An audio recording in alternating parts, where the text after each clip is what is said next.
Hello and welcome to a Friday live stream, and today I'm on my own. No, not really. Today I'm going to be joined by Tim Cameron Kitchen.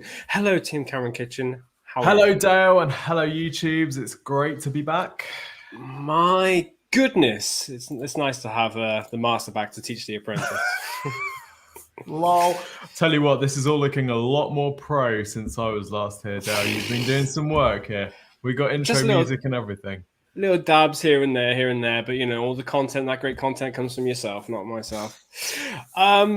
Cool, right, everyone, tell me where you're watching from today. I've got a few people saying that we've got not sunny Peterborough. I can tell you that the weather up here in Edinburgh is also awful.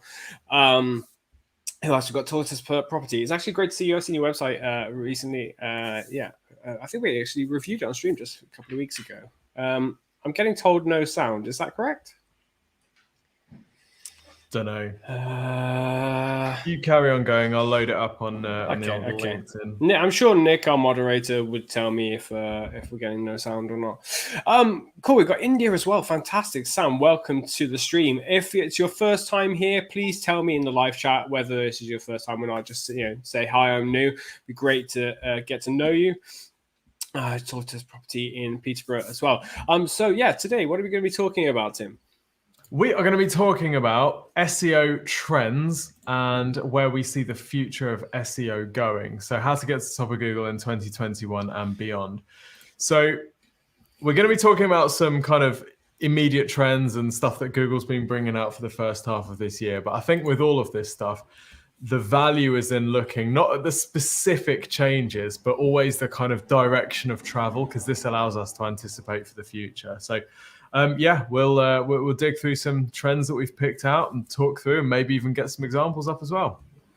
Fantastic. Yeah, there's a couple of things that we do want to cover. And if you do have any questions about any of them, my God, that's a loud lorry outside. I just realised my light's not on. If you do have any questions, please drop them in the chat. We will answer them live. Yeah, absolutely. So we're going to get to that right now. If you do have a question, just use the hashtag ask, and you have an opportunity for you to win a copy of How to Get to the Top of Google, the bestseller, which has been in the bestsellers for like 7 or 8 years now. Who wrote that, Tim? Don't know. I just outsourced the whole thing. Some guy. Yeah, lies. Yeah. Lies. Yeah. I haven't done anything. Just put loads and loads of time into that, as well as the audiobook as well. You can pretty much find that book everywhere. So if you do want a copy, you can either go to Amazon and purchase a copy now. It doesn't matter where you are. You can get it from pretty much every version of Amazon, or you can buy it on Audible as well. Or you can make sure to use the hashtag ask, and I'll pick one person at the end of the stream to win a copy of this paper book or Kindle if you prefer. Nick very rightly pointing out, use ask with your questions. You don't necessarily have to use the hashtag if you don't want the book, but it's entirely up to you. But there's another way you can get the book if you prefer. You can become a ninja. So we've introduced memberships onto our YouTube channel, and if you become a member for just $2.99 a month, you're not only going to get these wonderful level badges, so the length of time that you are on our a member of our channel, you'll also get these fantastic emojis with some wonderful names such as Tim What, Tim Wow, Tim Ooh, and Tim But you also get a copy of How to Get to the Top of Google as a PDF as well, so you get immediate access to that. We're also going to do members only live streams in future, so get a couple of people into the stream, members only, and I'll even get you on screen as well, so you can we'll have a direct chat rather than via text. There'll also be members only live chats. When things get busy, you'll be able to be the only person chatting too, and you'll get other stuff like early access to new vids when we have some, as well as priority replies to your comments on the videos. You are really, really special. You're one of our ninjas. You can do that by just going down below. There's either a link, or you can click the button that says join on a video or on the homepage of our channel. Mikey, you got your copy. Fantastic. Super happy. So Mikey was our lucky winner last week. I got a copy of the book. Super happy about that. Fantastic. So let's get, was it cracking with a knacking? I heard somebody say yesterday. Right. Cool. Ranking pages. Tim, what are ranking pages? Ranking passages. I've just got to say before we do that, though, that seeing passages. My face as emojis, the rest of my bucket list has just been immediately wiped away. That is everything I've ever wanted. Slightly odd. Timojis, as Tortoise says. Okay, ranking passages. So this is part of Google's move to further embed AI in its search algorithms. Basically, the overview with ranking passages is that rather than just kind of ranking and showing a page in the search results, Google's AI has become better at understanding which section, which passages on a page most specifically relate to a query. Now, this is most useful for more kind of in-depth queries, so more specific questions. But this, for me, has massive implications for marketers like us, not just for specific queries, but across any query, because here we're potentially seeing a future where Google no longer Google becomes better at understanding the information that we're publishing online outside of page or section boundaries. And I think we're going to talk about video later on. There are implications of this for video as well. So this is a real kind of, it feels like a big shift with Google understanding more about our content and allowing them to take visitors straight to a particular passage, not just a page. So Tim, is Google now indexing passages, or are they indexing whole pages? How does it work? Has the index been changed? They are still indexing whole pages, but they're able to identify specific passages within those pages. The example here, we can see them showing it in the featured snippet, but it's not just, this isn't just about showing better featured snippets. This is about understanding, you know, there's another AI kind of thing in here which has implications. So stick with me while I run through this. So as well as understanding a topic, Google is getting better at understanding subtopics. So an implication of this, let's say that you're writing a blog post on best phones 2021 or best phones 2022. Previously, that will be the topic that Google would understand. It's now getting better at chunking that down into, say, best budget phones 2021, knowing that that's the subtopic, best intermediate and best pro phones 2021 or whatever. So we've got this thing about Google kind of understanding topics in more depth. And for me, ranking passages is a big part of this, because you've got jump anchors in Chrome. So if I search for best phone 2021 and Google shows me a snippet which is all about best premium phone, or I search for best premium phone 2021, Google could take me to the specific section in that page, not just that page. So this is, this is big for us as people who are trying to manipulate these changes for our own financial gain. It means that we don't have to necessarily break our content into so many pages. If Google's understanding passages better, then it means that we can have longer, more in-depth pages, which are going to pick up more links. And if we've chunked our pages into tiny little, chunked our topics into tiny pages, this potentially makes our lives a bit easier, whilst also enabling us to rank better for these, really long, more in-depth pages. Yeah, one idea I had earlier was about, you've got a product description on an e-commerce site or something like that. The product description on the product page, and it tells you about the technical specifications of it. If you're Googling, Realme Pro 6 technical specs and something like that, your product page might come up showing the passage from the description, and then that might bring somebody through to your page, directly to your product page, rather than through to an informational page somewhere else. It might actually be really quite advantageous to expand your product pages to be as descriptive as possible about every possible question or informational search that might come up. I know, Tim, we talk a lot about high quality e-commerce pages. I think we all often talk about like high quality images and enough of them, and videos, and creating a better customer experience. But also, like, that informational content is super important there as well. Absolutely. In the teardown of the Huel digital marketing deep dive, we saw how good their product pages were. I've just done a teardown for another business where it's a SaaS business, but their product pages are nowhere near as good. And those are definitely the sorts of websites that we can see suffering from this trend. We're going to talk about search intent as well, I think, later on. And there's a lot of crossover now between informational and commercial search intent. It's becoming more muddy, I think. So, this is a really interesting time. Can you give us a sneak peek on which business you're going to do a marketing deep dive on next? I can, yes. It's project management software, Monday.com. Now, before you think that's a really boring topic, actually, this is a huge business, multi-billion valuation, massive revenues, huge customer numbers, and leaving a lot of money on the table, not because they're not doing SEO well, although they're not doing it particularly well, but actually because they're not understanding their customers. So there's loads of lessons for all of us in there. But anyway, yeah, that's to come probably in the next couple of weeks. Exciting stuff. Yeah, I mean, if anybody come onto YouTube today has probably already seen an advert for Monday.com before watching this video. So yeah, I'm sure interestingly, that is basically all of their social media engagement is just people going on their Facebook, going on their Instagram saying, stop freaking running so many YouTube ads. I can't even begin to imagine how much they're going to be spending on YouTube ads alone, let alone they're spending about $1.5 million a month on Google ads in US. Ooh. And that's not including display. So, yeah. And where did you find that info from? SE ranking. Did you? Interesting. Well, it just so happens for a free trial. Just so happens, if you look at the banner beneath, you can try SE ranking completely for free for I believe it's 28 days or 14 days, completely for free. Go to bestninja.tool.com. You'll be able to try that out. It's a superb tool. It's where we do all of our research for our clients and for our free marketing review. So if you're not aware, we do a free website marketing review. If you'd like one, you just go to exposureninja.com/review. It's in that direction in the corner of the window. Go to that address, you can request a review, and our marketing consultant team will take a look. You dabbled a little bit on with passages. There's also kind of like interlaces with featured snippets. So I know we've got a featured snippets section that you want to cover as well. Yes. Tortoise has just asked, with passages, does this have to be specific markup on a page in order to help Google see what should be used?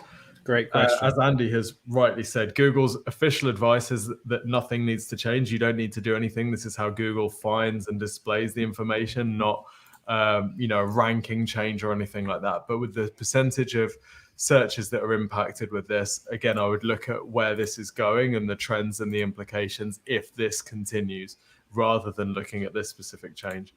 So yeah, you don't need to do anything, but long content with indexes and nicely headed and broken down and ordered into a logical sequence is always going to help. This is just standard stuff that you will have been doing anyway, so it just kind of reinforces the importance of that. Okay, cool. Featured snippets.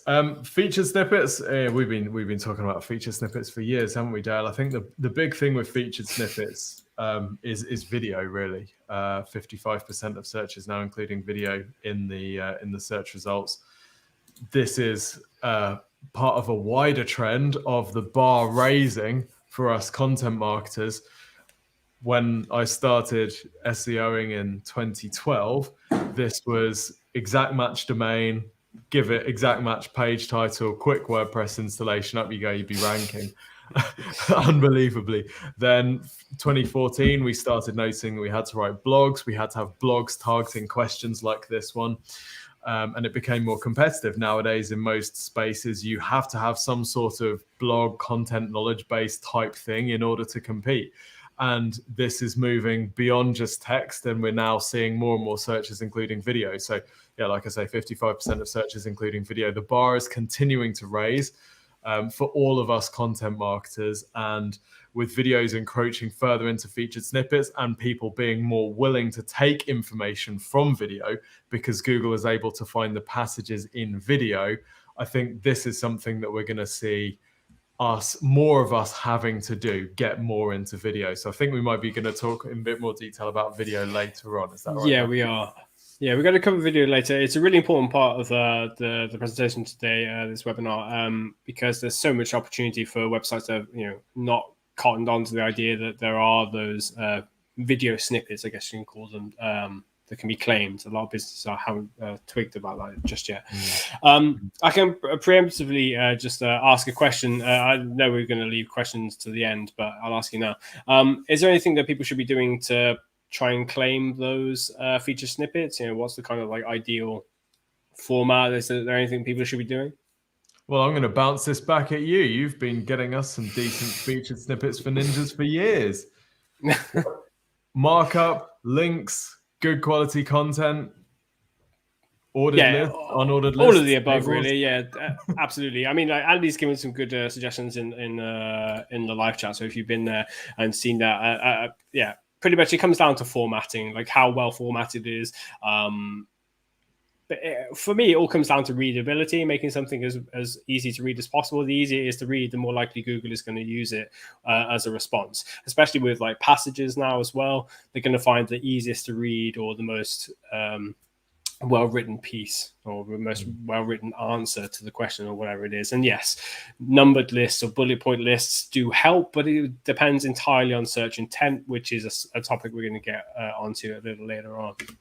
I think one of the things we've seen a lot of recently, sorry to jump in, is this like snippet bait. So you want to rank for a particular keyword, you want to get a snippet rank for a particular keyword, like, I don't know, what is digital PR or something. So, and then at the top of your article, you would put the headline, what is digital PR? And then you'd have like a little I don't know what you call it. Johnson box is what we'd call it in the sales letter, but a little box that's separated on its own, which is basically designed to be the featured snippet. So the really clear, simple one line or one paragraph answer to that question, knowing that it's then very easy for Google to just lift that and plug it straight in. In fact, there's a slide later on, which I think is a good example of that, which I think was from a passage. It wasn't from a featured snippet, but it's exactly the same. It's like, can you answer very briefly, what is this? It's kind of like, I don't know if people are aware that there's like a simplified version of Wikipedia that you can go to. It's like called Simple Wikipedia. And it just like condenses everything into like a mobile friendly, short sentences, answer to every kind of thing. And yeah, you want to do that really. Just give people the TLDR, the too long, didn't read summary, put that in your blog post or your article guide, whatever it is. But don't just limit it to that, extend it further. Just put that at the top there. But you want to use, good copywriting skills, a lead at the top there to keep people reading all the way to the end. Otherwise, if they just read the top bit, they're gonna be like, all right, I understand it now, I'm off. So you've got to try and entice them to keep on reading. Another question before we do move on is, should businesses be scared of feature snippets? The reason I ask that is that for a lot of queries, people are getting the answer at the top of the search results, and they might not necessarily have a reason to click on the URL. Do you think businesses should be scared or put off or maybe not attack feature snippets as a strategy? It's a great question. I think short term, no. Long term, definitely. I think, Google, let's think about what Google's really trying to do with processing passages. Undoubtedly, there is a massive piece of this where Google just wants to serve more and more answers directly in the search results page, and it doesn't want visitors to have to visit our websites. This is this is one of the dangers. This is the game that we're playing with Google. Google gives us a lot of free traffic. In return, we are basically plugging our knowledge into Google so that it can serve up a free version of Wikipedia on demand. So I think whilst we can be scared of featured snippets, there are some ways to kind of insulate ourselves a little bit. So if your business, for example, relied on, we saw that when Google started serving answers in the search results for the first time, what's the weather today? If that was your business model, was what's the weather today in Cobham or Edinburgh, then Google has ruined you. You are getting no organic traffic anymore because people have no reason to click through. What's Brad Pitt's birthday? Again, same thing. If you're just answering those one-line questions, you are screwed. I think the opportunity is to deepen your focus on questions that aren't so easily answered. So what are the best films that Brad Pitt's been in? Something like that, where there's a bit more nuance to it, where there are opinions, where there is something valuable that you can contribute to the conversation other than just a one-line answer. I think that's where we all have to go. We see searches like, project management software was one of the ones I was looking at for the deep dive on Monday. And that is, you would imagine that would be a commercial search, whereas actually it's a really informational search, judging by the results on the page. This is all comparison sites. And that's the sort of thing that's going to be very difficult for Google to take away from you, because if you've got a table comparing the 10 best project management softwares and you've got reasons why one are better than the other, it's going to be very difficult for someone to get that information from a featured snippet ever, really. So I think be scared of featured snippets to an extent, although getting a featured snippet always gives you more traffic than if you didn't have it. but also recognize that not every query is going to be answerable by a featured snippet, and let's make sure we're putting some time and energy into that. Absolutely. And whilst not every feature snippet is going to be clicked on, not all that traffic is going to go through to that first result, the traffic that does is going through to that website. It's better to be in that position than to let your competitor have it. Cool. Before we move on to the next slide, just a reminder, if you are new here, do tell me in the chat. It's great to meet you. And also, if you're not subscribed already, do hit subscribe down below. If you're watching us on LinkedIn, Facebook, or Twitter, you can hit follow too. And if you haven't already smashed on that like button, What do I sound like? I sound like a gaming streamer now. Or something, Yeah. But it works. If you're enjoying what you're learning today, or you just want to show your appreciation, just hit that like button no matter where you are. It's appreciated a lot. Cool. So the next thing we were going to talk about was the monetizing of Google image search. I should have made that image a bit bigger. What we're looking at here is we're looking at a Google search for black t-shirt, right? And I mean, this is really interesting. This isn't really necessarily a change from Google's side. This is just a change from companies and marketers as we're looking to compete. We talked earlier about how the bar is continuing to raise, and the energy and effort that you need to expend to get traffic is continuing to raise as the volume of traffic is continuing to raise. And having search results for something like black t-shirt, having image search results can drive a huge volume of traffic. We know that Google considers this to be a commercial search. We've got the Google shopping ads at the top there. And then you've got, organic results beneath that. I think one of the most interesting things is that a lot of the image results, if you go into the regular search results for a query like this, you'll often see that it's commercial. For a search like this, it might be Next and Boohoo and ASOS and sites like that are ranking. Whereas if you go into the image search, Marks and Spencer, I was not expecting that. If you go into the image search, you'll often find that it's comparison sites. It's a bit more informational. It'll be like Refinery 29, the 5 best whatever, or 5 best fitting black t-shirts. So opportunity to kind of go further into image search and to optimize for image search a bit more than you would have previously. Look, we can see there, GQ, Tate.com, Men's Health, top ranking for black t-shirts for commercial search. That's obviously, they're going to be affiliate revenue there, but £10 ASOS design. Let's have a look at that. That's super interesting. God. Someone's asked, I know we're saving our questions till the end, but Alessandro's asked, does it make sense to create a blog for a local business? We will answer that later on in this section when we talk about knowledge base and content apps. Stay tuned. Sam's also asked a great question about rehab. Got some very specific experience in rehab, so happy to talk about that at the end as well. Yeah, Sam's been on I think last week's stream, maybe even the week before.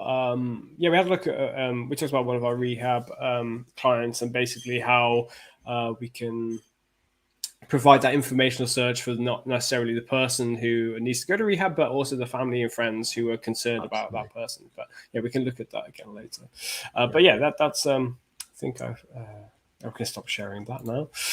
We'll get back on to our slides. Get rid of black t-shirts. Bring this back. How's that? Lovely. Cool. Look at that tiny image. I was trying to do it on the fly earlier. Anyway, next up we have all you can eat. What's EAT? And there's that example of a highlighted TLDR. That's Google's highlighting just there. What is this? And this is the answer. But what is EAT, Tim? Well, you wrote this, Dale.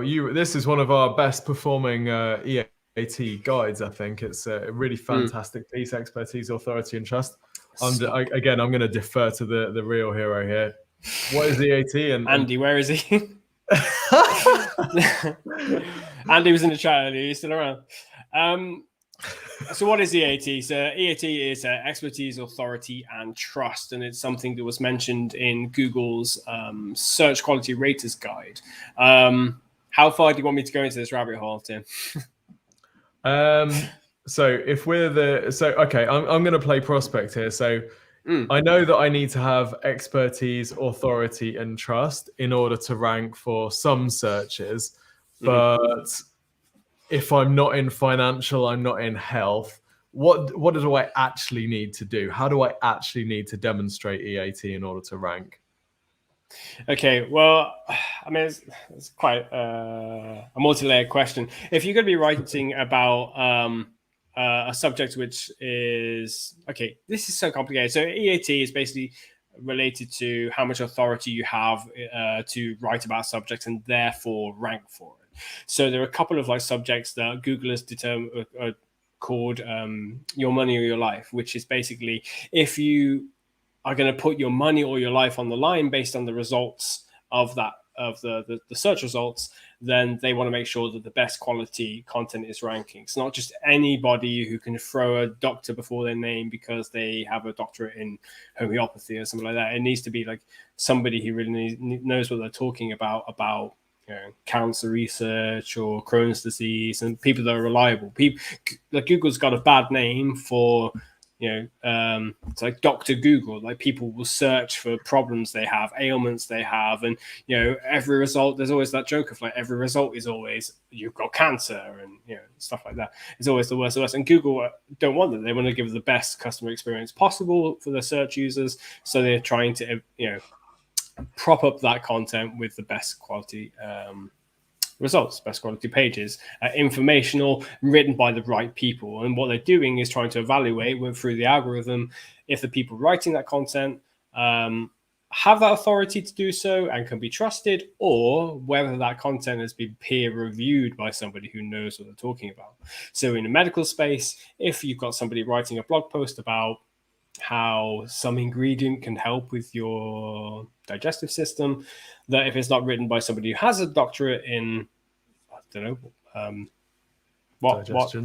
digestion, thank you, that at least that piece is peer reviewed by somebody who has, and then that's more likely to be in a kind of an approved and official piece of content. So that's kind of what EAT is. It's trying to prioritize content which looks like it's been written by the right people.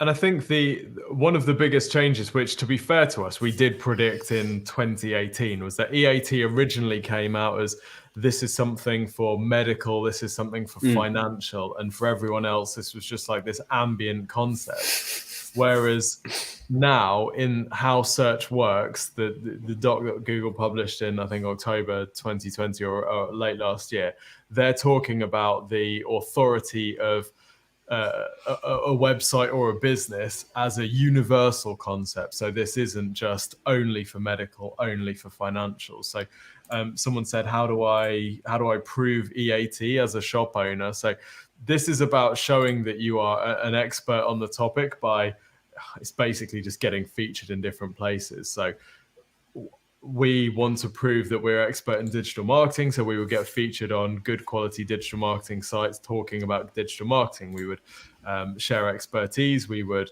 have lots of people, talk about us and link to us, and we'd be featured in conversations and that type of thing. Ismail says EAT is your money or your life. Actually, EAT is kind of beyond that now, or we can take the impression that EAT is beyond that now, given that Google is including this in how search works, that the source of information has to be reliable, whatever the topic. So we kind of see this kind of spreading out across the market. So this is about, there is a trend, right? There is a trend where it used to be that a business could just show up and put a website online, and then that was it. That was enough to be ranking. That was enough to have people excited and buy from you. But as we move to this kind of content age, and I hate the word content because it's so generic, it's really useful. As we move to this content age, the demand is on every business to not only put your product pages up there, but to share your expertise, to write those blogs, to be talking about the thing, to help inform people. This can feel really, really annoying because you're like, well, I just want to get on with my plumbing, but whatever.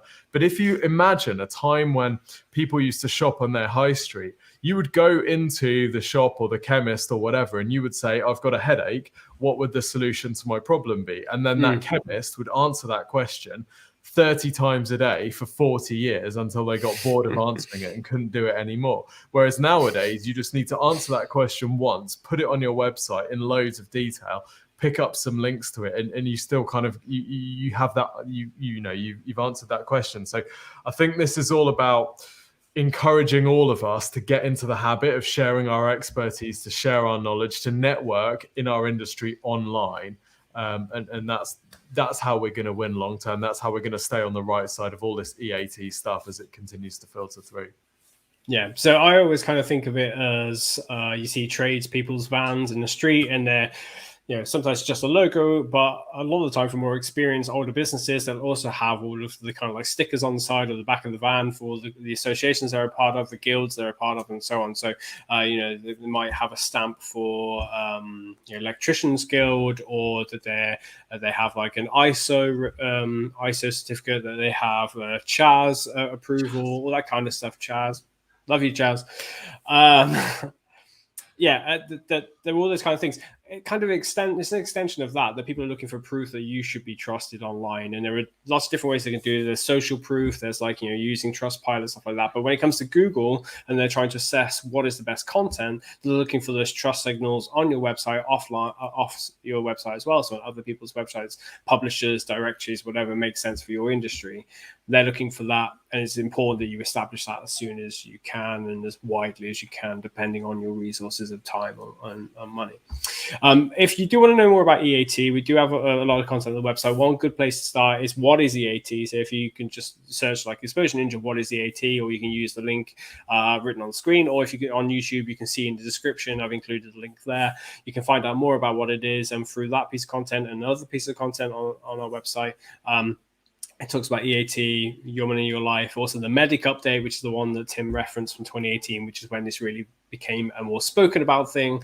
And also there's like an EAT checklist in there as well. So if you want to have like a run through your website and see what it is that you could be doing more of to establish like credibility on your website, I do recommend starting there. Or you can go and watch this video, How to Optimize for EAT, which Tim recorded a couple of years ago, which is still relevant today. Again, video link is in the description of this YouTube video. Whether you're watching us live or on the replay, it'll still be there.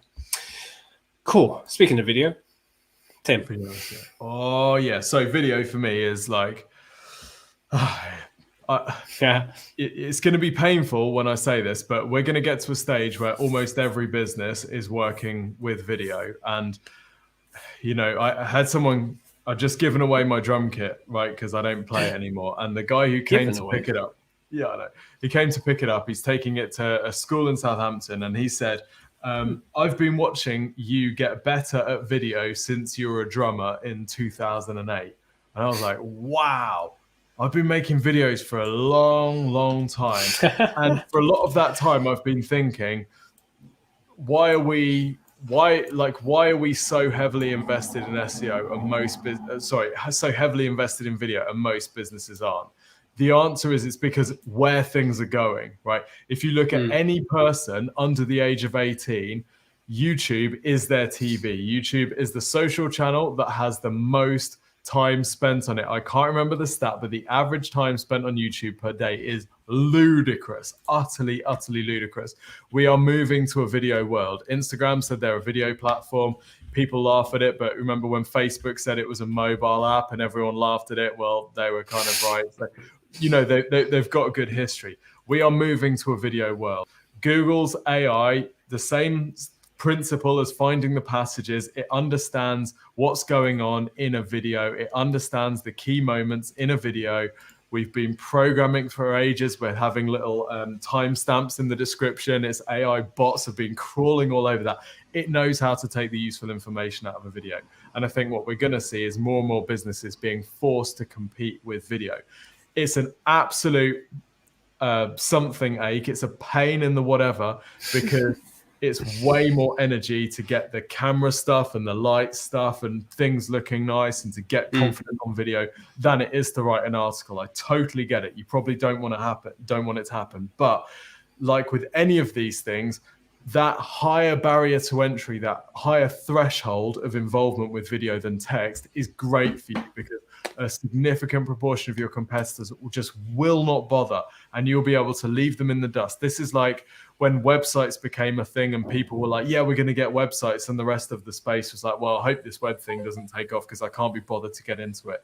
We're going to be looking at this with video now. This is the next era of the internet. So I think it's really exciting. The growth that we're seeing and the leads that we're getting from our videos show that this is a space which is growing. It's growing. The numbers are absolutely massive. And I would encourage any of us who are thinking, it just doesn't really feel right for me, or I don't really know how to use it, to get on board. It's never going to feel the right time. It's never going to feel comfortable, but your first 10, 50, 100 videos are just going to be utter crap. And then after that, you're going to be through the good stuff. So let's churn through that, the first 10, 50, 100 Absolutely. as quick as possible.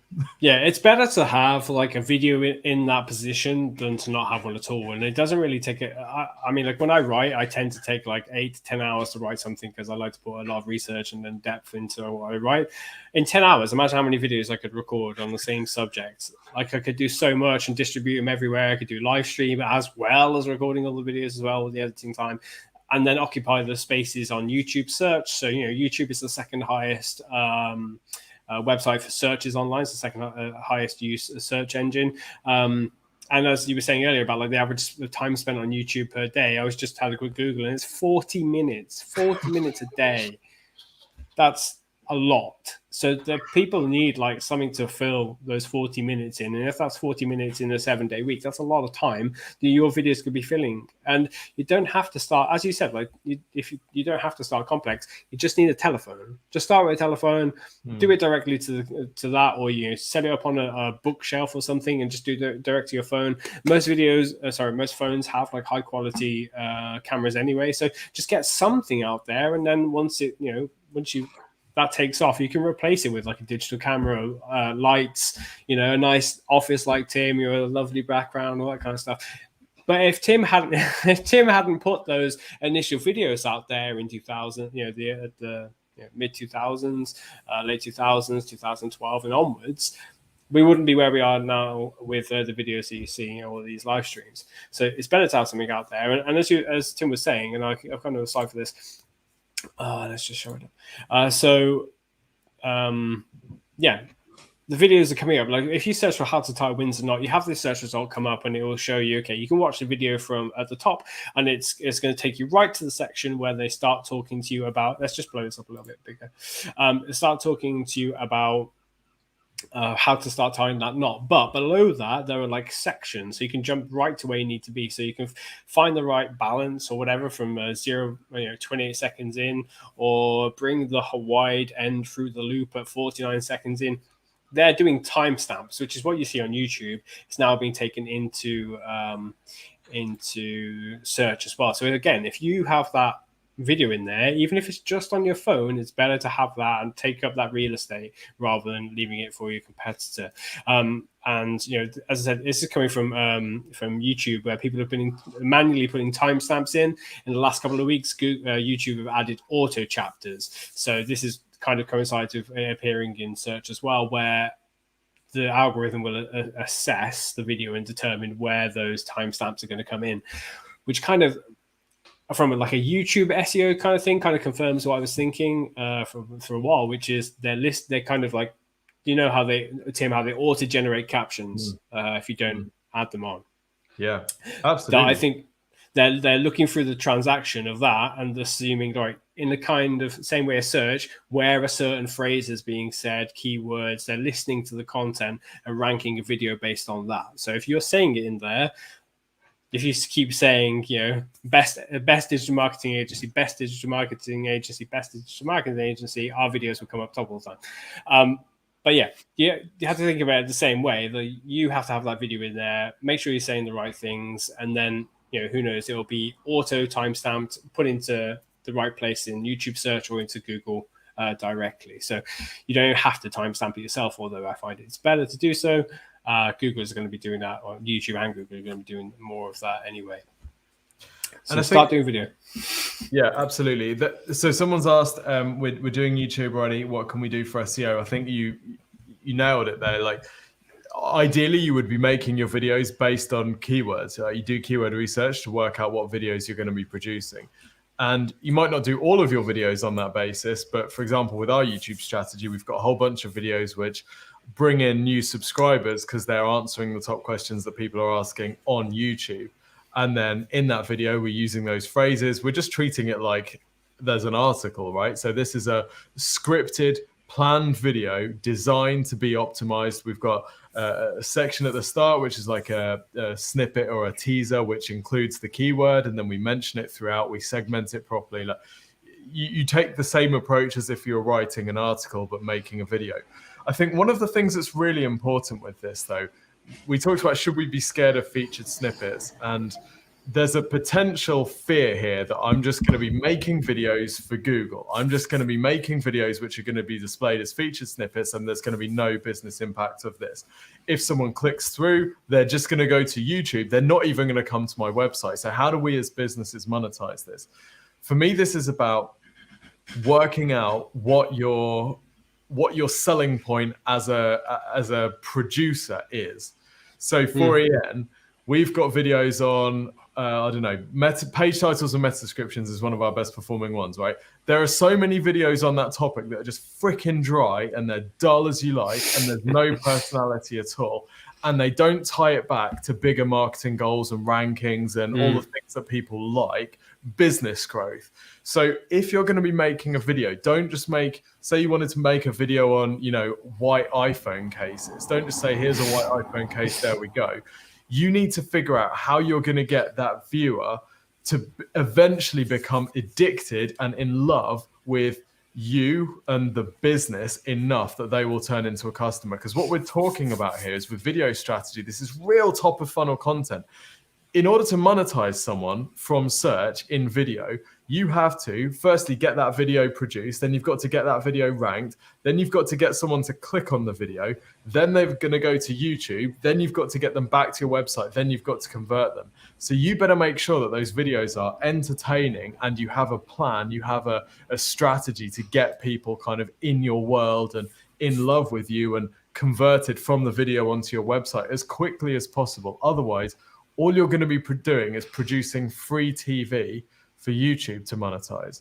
So I think get started with video and take this time to get that stuff figured out, because that's where you're going to steal a march on your competitors that aren't going to get this stuff figured out and they're not going to play with it. So go and have a play with it.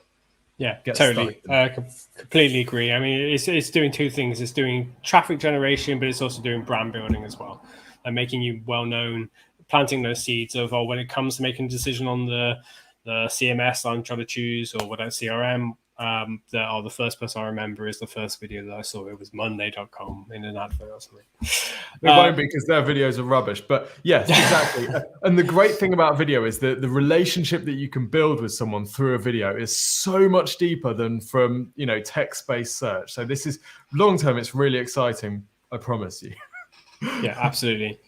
Talking about text-based search, we're going to move on to the next thing. But I would just ask, if you have learned something today or just enjoyed the stream, make sure you do hit like, whether you're on YouTube, Facebook, LinkedIn, Twitter, pretty much anywhere today.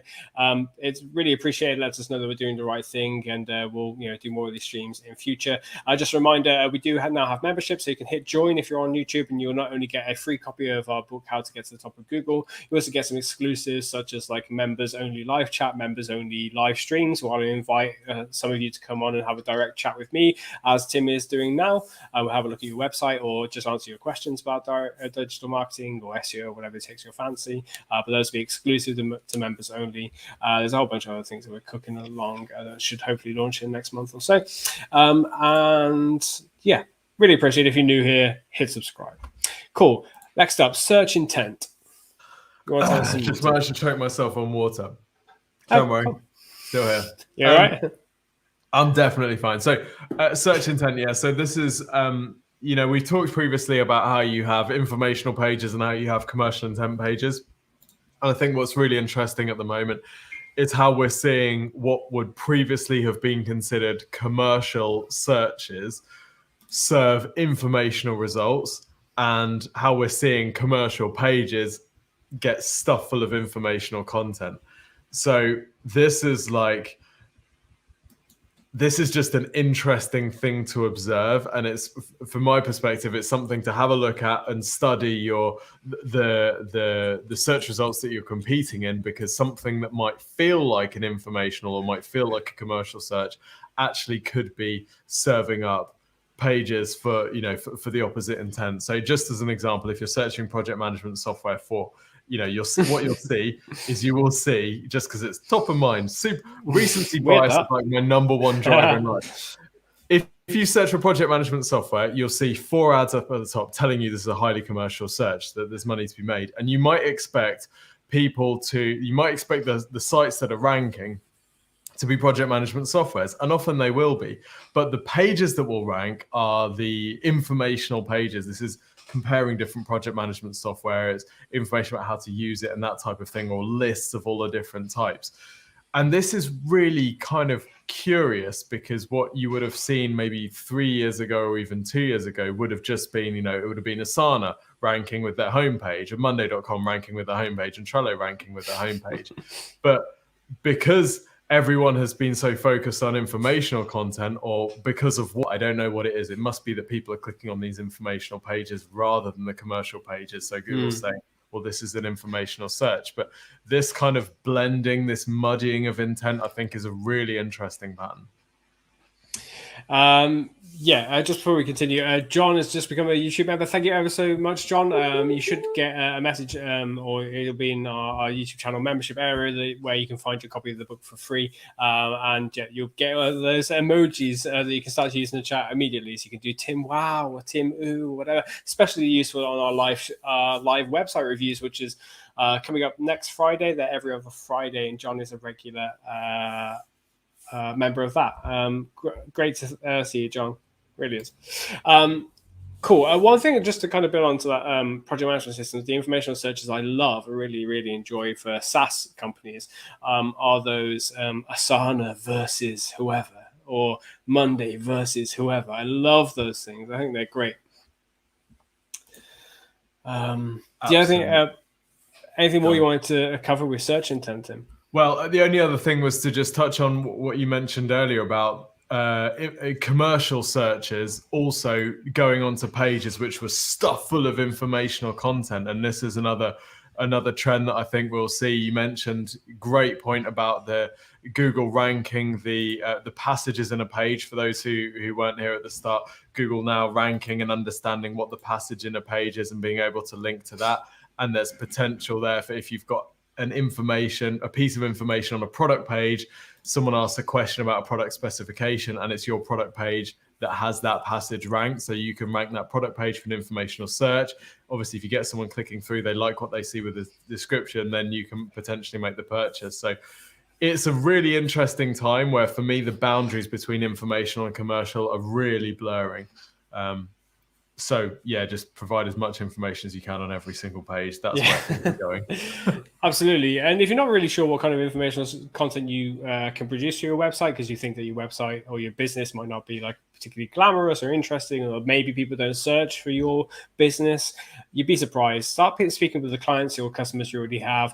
Get a live chat on your website which automatically asks people questions, or you can automate it, or you can do it via Messenger, or we use Talk To, which is a good one as well. Let me just type that into the chat so people find it. Whilst you're on it, people saying I've got a boring business. I tell you what, digital marketing is a really boring industry on the whole, right?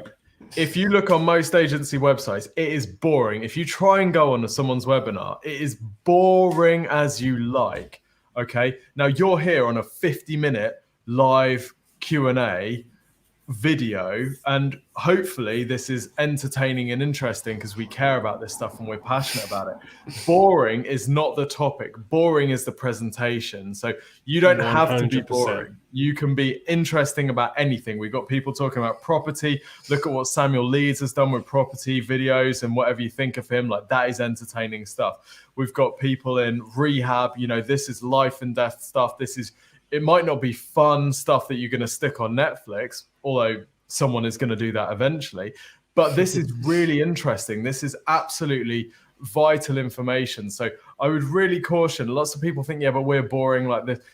Nobody is boring unless you decide that you're going to be boring and you deliver it in a boring way. Yeah, I can think of like lots of YouTube channels which are really big and popular about what might be like boring subjects. Like there's one channel where they do like they crush stuff like between like big like mechanical like voices. That's not like that machine is not interesting, but you could do interesting things with it. So in the same way, if you're selling those machines and you were the company putting those videos together, just how many people would know about your brand just because you did something fun like that? So you could take any business and do something fun with it if that's within your brand style, your style guide, your tone of voice, if it matches, of course, or if you're happy to experiment and do something a little bit more fun and personalized and quirky, that can really, really work. And you're stuck for ideas, shoot us a message, or you can request a free marketing review, and we'll have a look at your website and see what we can do to improve your traffic, your ranking, all that kind of stuff. And maybe we can have a look at your brand as well, further along with that conversation. So related to search intent, we've got a conversation about content hubs. I picked this image from Ahrefs. I really like their stuff. Their blogs, their graphics are really well done as well. I thought this is a really good example. I know you put in our notes knowledge base. I prefer to content hubs. I want to take people through what content hubs are and how they can help businesses, or what it means for SEO, or for next year as well. Yeah, definitely. So this goes back to the kind of trend of the bar continuing to raise for more and more businesses. Someone asked earlier, is it really necessary for a local business to blog? Can't we just put our service pages up and be done with it? Totally hear you.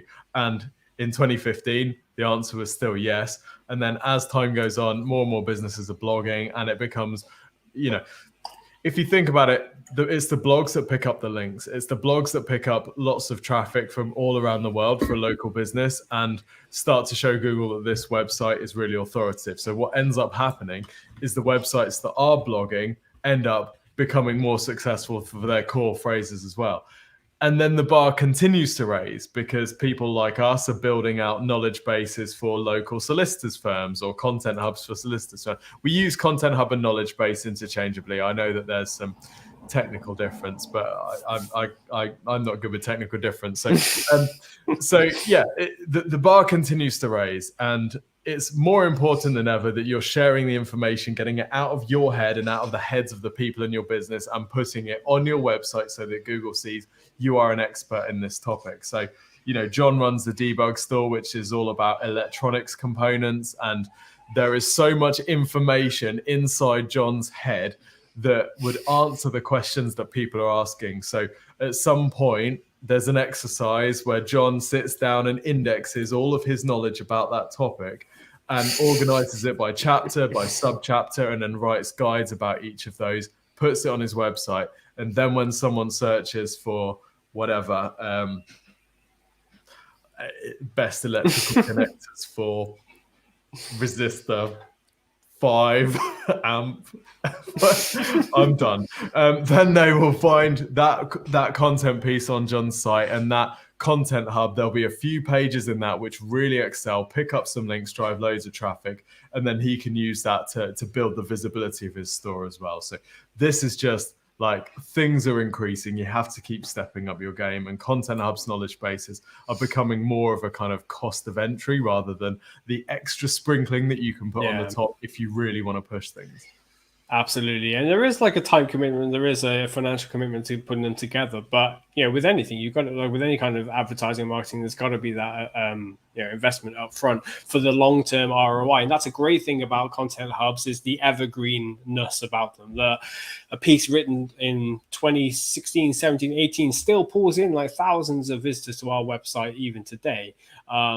If you can put that commitment into your long-term SEO strategy by creating content hubs now, you'll be getting the payoff for that for years, as long as it's well written, it's well researched, it's got that EAT covered, it's got a link building strategy involved as well, whether that's natural or like earned, or through promotion of your content, by speaking to other publishers as well.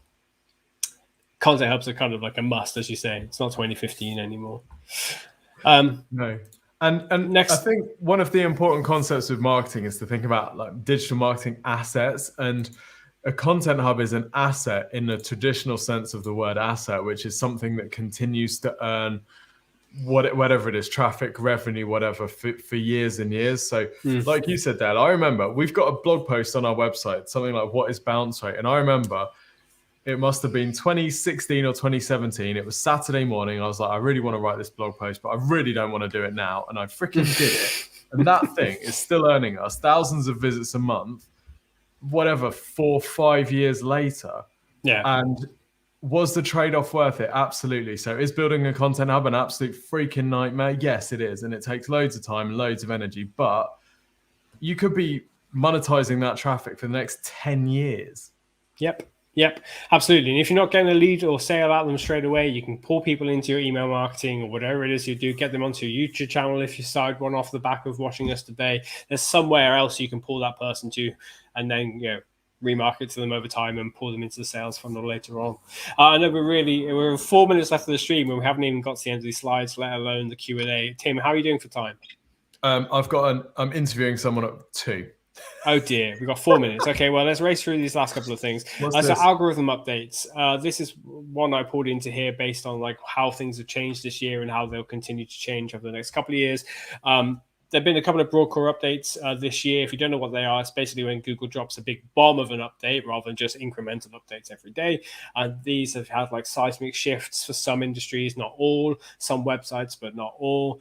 And this is going to be a continuation for next year as well. So when planning out your SEO strategy or just dealing with your strategy, your SEO day to day, have to be prepared for the inevitability that an update is going to come along, and you have to have the best quality website available for those inevitabilities. That it's well researched, well written, there's good link building going on, all that kind of stuff. That's a necessity, not like, I'll get to it if it happens. You have to be prepared for algorithm updates in advance by just being the best SEO handler or implementer or manager to the SEO person that you can be. And if you're really curious of like why about like the algorithm updates and what to do if you do have a ranking drop, myself and our head of SEO, Andy Tuxford, who's in the chat at the moment, we covered this in length for like an hour or so a couple of weeks ago. There's a link there. The link is also in the description of this video on YouTube. So just go through to there and you'll be able to watch that back. It's really, really, really good webinar. Andy dropped some really useful knowledge, like actionable stuff that you can go away and do something with, and with your SEO strategy planning or direct implementation now. Right, cool. That takes us through to the question and answers. We've answered a few. If you remember, if you joined today, thank you, John. Or in future streams, members will get their questions asked before everybody else. So I'll just do John's, and then I'll go through as many as I can before Tim has to log off in 2 minutes. Tim, if you need to go, I'll continue answering as many as I can before my daughter wakes up. Cool. And don't forget, use the hashtag ask if you want a chance to win a copy of How to Get to the Top of Google. Got 11 entries so far. John's question was, do FAQ pages need to be tagged in some way to benefit from SEO? Tim? Good question. I don't actually know. Okay, FAQ pages can be marked up with something called FAQ schema, which is you can go to schema.org, I believe it is, and it lists all the schema that's available. It's basically another way of like marking up a copy or the text on the page, and makes it easier for Google's algorithm to understand what the page is about. So it's kind of like an additional indexing system in a way, not necessarily an indexing system, but like informational. I'm kind of like trying to think of another way. Like when you upload a video to YouTube, you can put in your tags, or like back in the day, you used to put like keywords on your page when you were adding products and stuff, like 10, 15 years ago. Same thing, you give Google additional information about your page, and then it makes it more likely that it will use that FA schema in search results. And then when you do kind of like a search for SEO, for example, you scroll down, see our website, and you'll see underneath it have a couple of questions. That's really useful if you have informational searches or even commercial searches, transactional searches, and so on. If you can get people opening up those FAQs to learn more about your business, not necessarily about your subject matter, it makes people more confident to click through and then read your page. So that's what you can do. You can use FAQ schema. Right, let's go back and read as many. I've got to log off in a second. I just want to answer Sam's question about rehab. He said, your agency will have worked with rehab clients. Would it be useful to create lead magnets or start a newsletter, or should we just create and rank our service pages? Definitely create and rank your service pages. A couple of things in this space, Dale, you nailed it, where you're not just selling to the person who needs the rehab. You might also be selling to the people close to them. Phone calls are going to be a really important CTA. So have a phone team, if possible, 24/7. We found that phone CTAs work better than email in this space.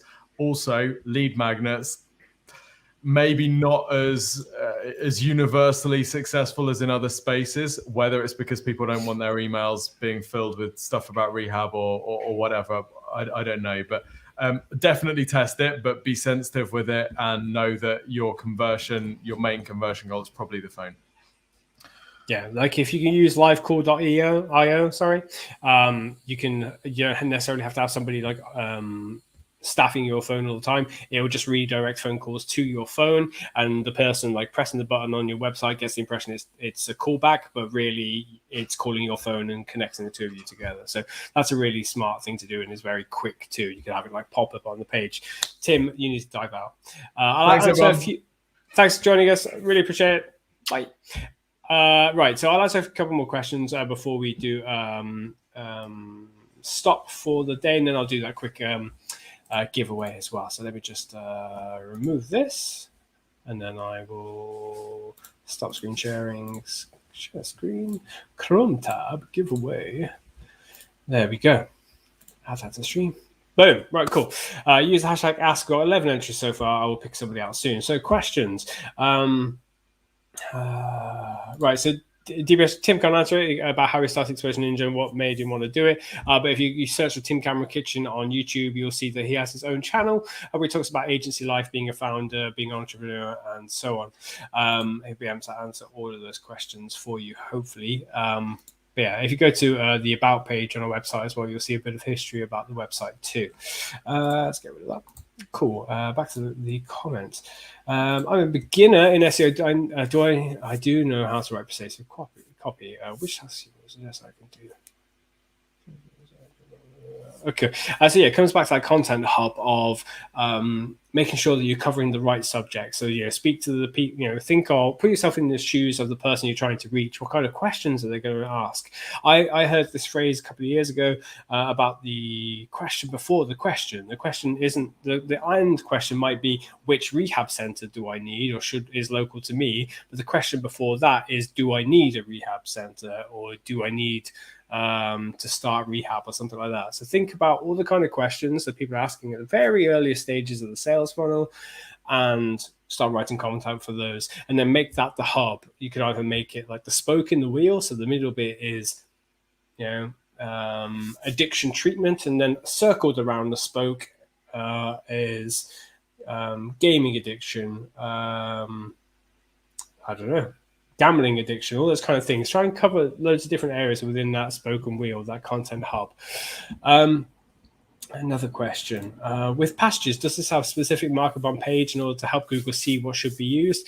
No, they're just going through, indexing every page, and then looking for the passages within content. So you don't necessarily have to do anything different in terms of markup, but you just need to make sure your content is super well written, informative, well researched.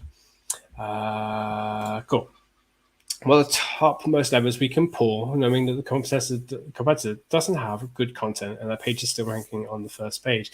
They basically have stuff, keywords in their pages. If there's not anything visible on the page itself, there's all that off-page stuff. So, other pages on the website which might be linking internally to that one.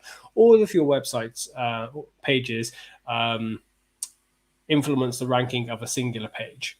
So, if they have other content that ranks well, that links to that other piece, that piece will rank well as a consequence. All of the links offline on a different website, on different publishers, they count a lot as well. So you might not have necessarily the best written content, but if your link building is strong, it's a lot easier to rank at the top of Google.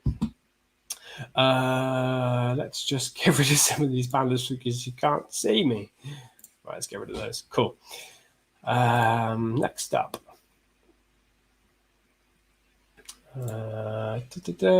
We covered Alessandro's. I don't know if you're still here or not.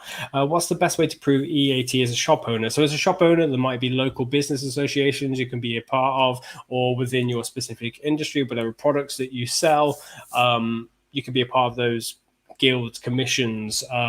What's the name of that local business association? There's several of them. You can be a part of those, asked to be referenced and linked on there. You can do stuff for charity, which can be mentioned in the news, which gets your business mentioned as well. There's so many different things. Like if you look into digital PR, that's a good way of like building up brand awareness, people knowing more about your business, what it is that you offer, and you can build up, some credence, some awareness that way. But definitely through associations, even like, I'm not saying every single idea is going to be like 100% the best, like 100%, 10 out of 10, highest link authority or whatever, but you can do stuff like university alumni pages. There's so many options available for proving that you have the authority to sell whatever it is that you do. So if you're an architect, you can go back to university, look for an alumni page, get referenced there. Or if you join an Architects Association of Scotland, of England, of Wales, or whatever it is you are. Ask, I want to improve the website. I'm still bringing in this field. How can I have help? I'm still bringing this field. I'm not quite, unfortunately, I don't quite understand the question. I'm sorry. Right. It's better to post an article on an external site that links back to your site, or is it better for an external site to link to an article you've already posted on your page or blog? It's better to have everything, really. I mean, like, you want to have your content elsewhere, not just on your website. So where possible, just write fantastic content, publish it on your website, write fantastic content, publish it on somebody else's website. It all comes down to great content and link building at the end of the day. Like if you were to like channel down all of the thousands of different functions of the algorithm and what it looks into, website speed, links, how easy it is to read a website as well, all that kind of stuff, it's always going to come back to content that links at the end of the day. In the property space, what kind of process and methods will be optimal in order to promote trust, similar to you mentioning, Donovan? So yeah, similar thing in property space. There are like property associations that you can be a part of. I know like in Edinburgh, there's the ESPC, which is like a localized version of Zoopla. You can be a part of that association, or the Estate Agents Association. There are lots of little things like that you can do, as well as starting to be more well-known within the community by doing things within Edinburgh, in my case, or working with other estate agents to do promotions. There are lots of ways to establish your authority in the space, and there's just a handful of them.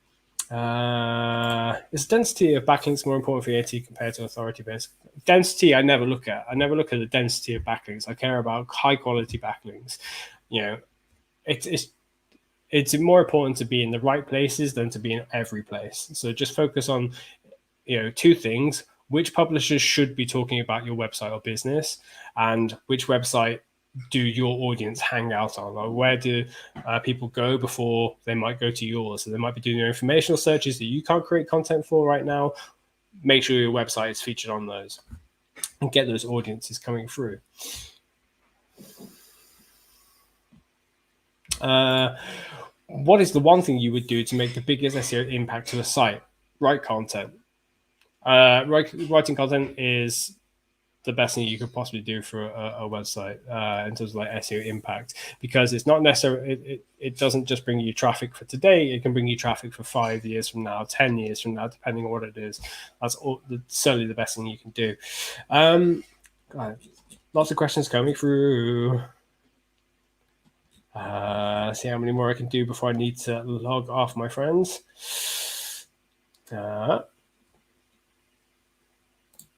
How important are social bookmarking sites for off-page SEO? This may be personal opinion, but not at all. Like I if I'm starting a new website, like on the side for just experimentation, I don't even bother with social bookmarking sites at all. If that's part of my brand building strategy to be on there, like to be known on those social bookmarking sites, then fine. But in terms of like authority from them, it's minimum to none. Like if Google references social bookmarking sites, it's to discover URLs, just to find about new ones where they might be referenced first. So if like a URL is shared on Twitter, Google might find it via Twitter and then know that, oh, there's a new page we need to know about and go and crawl. But they're not looking at that tweet and the URL within it and saying, right, it's coming from Twitter, it gets 100% link authority. No, it's about discovery for them. So no, the social bookmarking sites don't offer much in terms of off-page SEO other than like being discovered, or having like Google's algorithm will build like a knowledge base around your brand, like your business name. So if your business name is Exposure Ninja, more references of that brand name, the better it is for building up your knowledge panel, or like the algorithm's understanding of what Exposure Ninja is as an entity. There's lots of questions coming through. I don't know if I'm going to get through all of them. All the more reason to become a member. So if you become a member like John did earlier, you are guaranteed to get your question answered during one of the live streams. We'll also do some members only live streams where you can come on stream and chat with me directly. And if you're not able to become a member, just hit subscribe or like or follow, depending on if you're watching us on Facebook, LinkedIn, or Twitter, or YouTube. So what off-page SEO includes? I mean, that's a deep subject. If you Google Exposure Ninja off-page SEO, you'll find an off-page SEO checklist that you can use. Any more? Well, this is a big one. So recent updates to iOS had a massive impact on Facebook ads. Remarketing will have an impact on email soon. Are there dangers for SEO marketing from the giants like Apple? In terms of SEO, no. In terms of analytical, like understanding of where your traffic is coming from, maybe. But in terms of like SEO itself, no. Like SEO is about the links and stuff like that. And there might be some like privacy stuff that is taken care of at the browser level, but SEO, like quality content, link building, not at all. I shouldn't think so, at least. I'm just going to highlight John becoming a new member. Thank you very much, John. I really appreciate it. Answered that one by John. I think that might be it. Okay, we've got one more. So another link building queue in a text posted on an external site. Is it more efficient to link to your main page or your service page? Is the difference from an SEO point of view? Right. So let's take a business, digital marketing company. If you are writing an article for Search Engine News, which is an SEO publisher, if I'm writing that article about SEO and I link through to my homepage, there's some authority there. But if I link that SEO article to my SEO services page, there's way more authority there, because if you have to think of like you were compiling a book made of scraps from other books about SEO, you'd pull them that were related to that subject. You wouldn't, that book, it has to all kind of interlace in the same subject. They're building an idea of what that page is about. It should be similar. It should be related. So think of it like a spider diagram where you're trying to make up ideas or brainstorming. You write the main idea in the middle, and then you do offshoots of similar ideas. It's the same kind of thing. You can have your page be about SEO, and if you have an offsite link, it should be related to SEO. You can link it to your homepage. That's absolutely fine. But linking it to the directly related subject, like an SEO service page, makes way more sense to Google, and is going to earn you a better ranking. Am I reviewing sites next week? I am reviewing sites next week. So if you're not familiar, we do live website reviews every other week. So next week, unfortunately, I can't remember who I'm with. If I'm lucky, I can't remember who was on last week. That's so bad. But yeah, we're doing live website reviews, and then I'll be doing another AMA and Ask Me Anything the week after. Okay, it's now 1:15. I can take one more question. Let's see the last one to come through. Right, towards the website. So with a link building campaign, once upon a time, domain ranking used to be a thing. What would you say is the biggest marker for page authority in 2021? Okay, for those of you who are familiar, way back when when I first started doing SEO, Google used to have a toolbar called Page Rank that you used to like install into your browser, and it would tell you the page rank on domain rank of every page you went onto, which is very useful when you're link building. Google scrapped that. They stopped updating it. They stopped telling people what it is. So you've got other companies like Moz and Ahrefs who have a similar thing. They'll tell you their approximation of how valuable a domain is. But you have to remember, both of those companies or any company offering that kind of ranking score are doing it off their own set, their own algorithm, their own set of calculations of how strong a website is. Compare the computing power of Google and the size of the index against the size of the computing power and the index of Moz and Ahrefs. Great people over both of those teams. It's just not the same. They're all working completely. They can't possibly know what Google's ranking algorithm, what they determine to be valuable or not. So they're just approximating what they believe is the best system. So you can get a score on any website you go to, but it's not perfect. Personally, I find it's better to just visually check websites, because I find the better quality a website looks, the more likely it is to be an authority in a space and give you link. I hate this term, link juice. I call it link equity, but that domain authority, that page authority. If a website is it looks great, like from a visual point of view, it's mobile friendly, it's fast, so you can do a page speed check on like their homepage or a couple of their pages. If it matches all the kind of criteria that you want your website to pass, like having HTTPS and stuff like that, the more likely it is going to be an authoritative domain, and you will want to have a link back from that. And again, comes back to audience building. Where are your audience hanging out? Which websites are they going to most likely be on?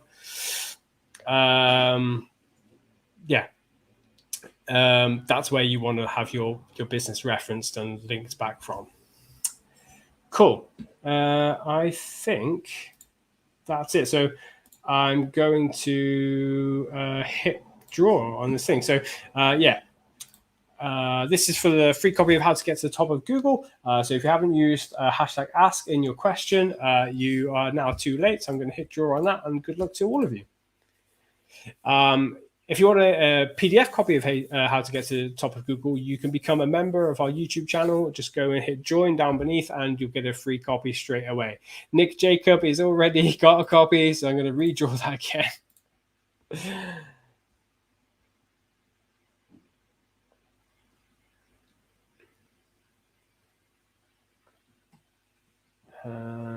Okay, fantastic. Manthan, if you would like to claim your copy, you can do so by emailing me, dale@exposureninja.com, and we'll sort out addresses if you prefer for me to send you a paperback copy, or if you prefer it on Kindle, I'll send you that instead.